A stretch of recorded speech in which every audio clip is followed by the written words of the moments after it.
দেখুন, আমি আমার প্রাথমিক বক্তব্যে বলেছি যে চালের দাম বৃদ্ধি হওয়ার একটা মৌলিক কারণ হচ্ছে যে 5ই আগস্ট পরবর্তী বন্যা, 6টা বন্যা হয়েছে, আমাদের ফসলের ব্যাপক ক্ষতি হয়েছে। আমাদের দেশে প্রায় 5 কোটি টন ধান উৎপন্ন হয়। আমাদের কৃষকদের একটা নির্ভরশীলতা রয়েছে। ধান একটা প্রধান প্রধানতম কৃষি পণ্য। কৃষক পর্যায়ে আমাদেরকে যদি টাকা বা সঞ্চয় তৈরি করতে হয়, তাহলে আমাদের ধানের মূল্য বৃদ্ধি করতে হবে। এই কারণেই সঠিকভাবে সরকার 4 টাকা চালের দাম বেড়েছে, এবং আপনারা নিশ্চয়ই দেখেছেন বাজারে সেই পরিমাণ ধানের দামও বেড়েছে। এটা একটা সরকারি যে একটা ডিস্ট্রিবিউশন অফ ওয়েলথ, সম্পদের বন্টনের ক্ষেত্রে এবং কৃষি পর্যায়ে সঞ্চয় তৈরি করার ক্ষেত্রে। এবং শুধু তাই না, সারের ব্যবস্থা যথেষ্ট পরিমাণ রেখেছে। বিদ্যুৎ বা ইরিগেশন বা সেচের জন্য ব্যবহার করার জন্য, তার সামগ্রিকভাবে তার খরচ কমানোর জন্য। এবং আশা করি আল্লাহর রহমতে আমাদের যে আবহাওয়াগত যে অনুকূল পরিবেশ রয়েছে এখনো ধানের ক্ষেত্রে, তো আমাদের ধান যদি পরিমাণগতভাবে ইনশাআল্লাহ বৃদ্ধি পায়, তাহলে এই ক্ষেত্রে একটা মূল্য স্থিতিশীলতা আসবে বলে আমরা মনে করি। যেটা আমাদের অন্য কৃষি পণ্যের ক্ষেত্রে আমরা দেখেছি। আমাদেরকে বরকত দিয়েছেন, একই জায়গায় যেখানে হয়তো 20 মণ আলু হয় সেখানে 30 মণ আলু।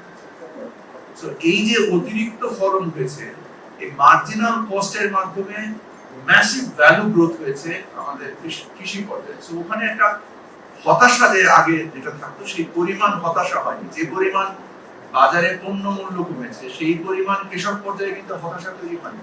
হতাশা নেই, আমি সেটা বলছি, আর ওই পরিমাণ ভাবে নেই।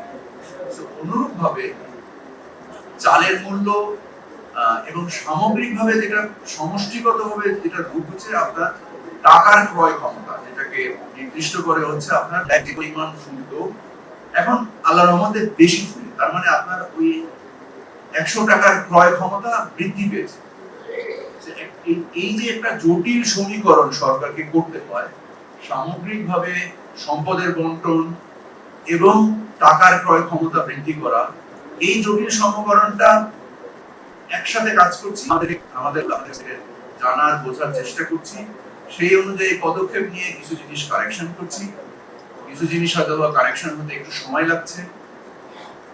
আপনাদেরকে ধৈর্য অনুরোধ করবো, আপনাদের অনুসন্ধানমূলক কার্যক্রমের মাধ্যমে যদি আমাদেরকে অবহিত করেন, কারণ আপনাদের লেখাগুলো আমরা মনোযোগের সাথে পড়ি। এবং মুদ্রাস্ফীতি আর 14 টাকা এক জিনিস না।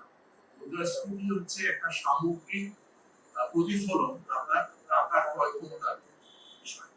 আর 14 টাকা যে দাম বেড়েছে, আমরা এটা বাড়াতে বাধ্য হয়েছি, কারণ আপনারা জানেন যে সরকারের যে রাজস্ব ঘাটতি রয়েছে, পরিচালন ব্যয়, আপনার এখানে ইলেকট্রিসিটি চলছে, এখানে লাইট চলছে, সরকারের যে নিজস্ব যে পরিচালন ব্যয়, আমরা নিজেদের সামর্থ্যে চলার চেষ্টা করছি।